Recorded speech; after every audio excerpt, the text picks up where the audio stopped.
ទាំងក្រោយរួចយើងយកទៅត្រួតលើទាំងមុខហើយគាត់ថាគូក្បួនខុសតិចតួចទេឥឡូវយើងកាត់ស្មាមុខ2លេខកាត់ស្មាមុខចោល2លេខចឹងមកបន្ទាប់មកយើងមកចែកកំប៉ុងឃ្លៀកហើយយើងចេញសន្ទះមុខហ្នឹងហើយសន្ទះមុខយើង37ចែកទៅបាន18កន្លះ18កន្លះបូក1 19កន្លះណាបងប្អូនហើយយើងគូពីចុងស្មាយើងមកជួបមួយ19កន្លះហ្នឹងមកចឹងអត់មានអីបាត់ទេទាំងមុខទាំងក្រោយខុសគ្នាតែកន្លែងជាឃ្លៀកមុខកាត់ស្មាមុខហ្នឹងទេហើយយើងខ្វៀលចឹងមកយើងបស៊ីមករកធ្នេយើង3លេខចឹងបងប្អូនកុំឲ្យកាត់ហួតនេះវាខុសតម្រង់គ្នាអញ្ចឹងយើងគូចឹងមកឲ្យឃ្លៀកយើងមូលស្អាតចឹងមកតោះមកយើងកាត់បានដែរបងប្អូនអត់មានអីបាត់ទេវិធីកាត់ងាយទេចាសួស្ដីបងប្អូនវីដេអូនេះខ្ញុំបង្ហាញពីរបៀបឆ្លងទាំងមុខអញ្ចឹងវីដេអូមុនយើងកាត់ទាំងក្រោយរួចរាល់ហើយឥឡូវយើងមកធ្វើទាំងមុខណាបងប្អូនឥឡូវយើងគូធីវ3លេខនេះបន្ទាត់ធីវហ្នឹង3លេខបន្ទាប់មកកងលេវយើងគូធីវ3លេខហើយយើងគូកងលេវ2លេខណាបងប្អូនយើងគូ2លេខបន្ទាត់ធីវមកអញ្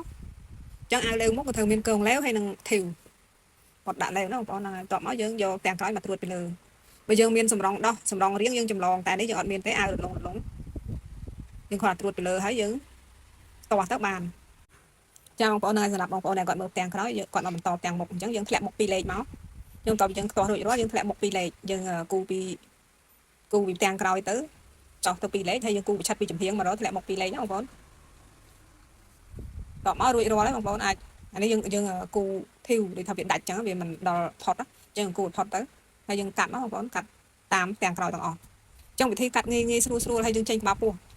ទៅដល់ក្រោមហ្នឹងយើងចេញក្បាលពោះបើថាមៀតធំយើងចេញ3លេខអីចឹងទៅចេញ2លេខ1លេខអីតាមមៀតបងប្អូនណាហ្នឹងហើយចាបងប្អូនហ្នឹងហើយសម្រាប់បងប្អូនថ្មីដែលគាត់ឃើញវីដេអូខ្ញុំគាត់ចុច follow ផងដើម្បីបានវីដេអូថ្មីបងប្អូនតើអត់ចុចទេរកឃើញទេដូចខ្ញុំបង្រៀនទាំងក្រោយចឹងបងប្អូនទៅរកឆ្លងទាំងមុខមិនកើតអញ្ចឹងចុចទៅបានមើលវីដេអូខ្ញុំពេញហ្មងចាឥឡូវបន្ទាប់យើងកាត់ខ្លួនរួចរាល់យើងដកទាំងក្រោយចេញយើងទៅធ្វើទាំងមុខអញ្ចឹងទាំងមុខយើងកាត់ស្មាមុខជាឃ្លៀកមុខណាបងប្អូនកាត់ងាយទេបងប្អូនមើលទៅធ្វើបានហើយងាយយ៉ាងម៉េចខ្ញុំហ៊ានថាងាយដោយសារយើងកាត់តាប់ទាំងក្រោយរួចយើងយកទៅត្រួតលើទាំងមុខហើយគាត់ថាគូក្បួនខុសតិចតួចទេឥឡូវយើងកាត់ស្មាមុខ2លេខកាត់ស្មាមុខចោល2លេខចឹងមក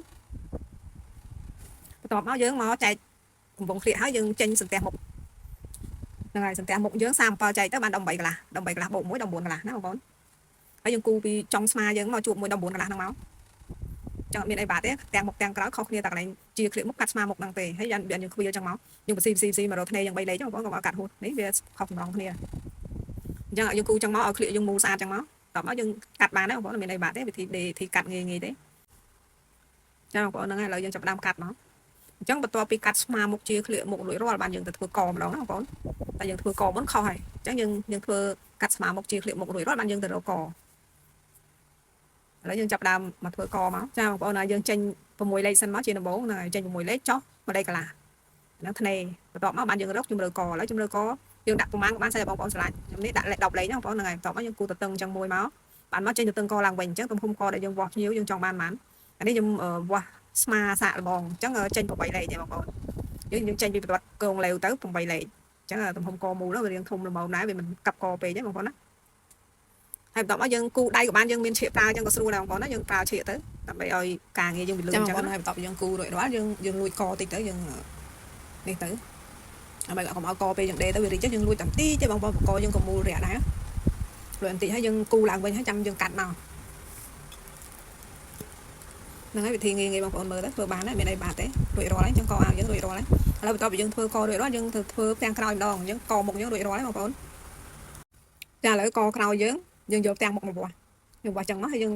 ងចោះជម្រៅកមកទំហំយើងវាស់រួចរាល់ហើយអញ្ចឹងជម្រៅកខ្ញុំយក3លេខបងប្អូនយកជ្រៅពេកទៅយកតែ3លេខអញ្ចឹងតបយើងគូបានហើយយើងកាត់ទៅមានអីយូរហើយអាវយើងវាមានទាំងមុខទាំងក្រោយហើយនឹងហៅប៉ៅអញ្ចឹងចាំខ្ញុំបង្ហាញពីរបៀបកាត់ហៅប៉ៅន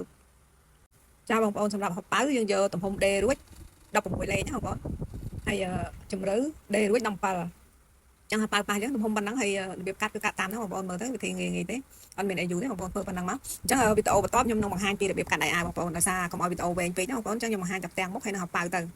ចឹងតើយើងកាត់រួចរាល់ហើយបងប្អូនចឹងបត់ធ្នេ3លេខយើងបត់មាត់ហៅប៉ៅ3លេខចឹងយើងពេលផងយើងផងតែមាត់ហៅប៉ៅទៅហើយយើងបត់នេះមកអញ្ចឹងរួចរាល់ហើយបងប្អូនមានអីយូរទេឥឡូវវីដេអូខ្ញុំមានតែប៉ុណ្្នឹងទេអរគុណបងប្អូនដែលបានតាមដានទស្សនាវីដេអូខ្ញុំពីដើមដល់ចប់អរគុណជម្រាបលាជួបគ្នាវីដេអូក្រោយ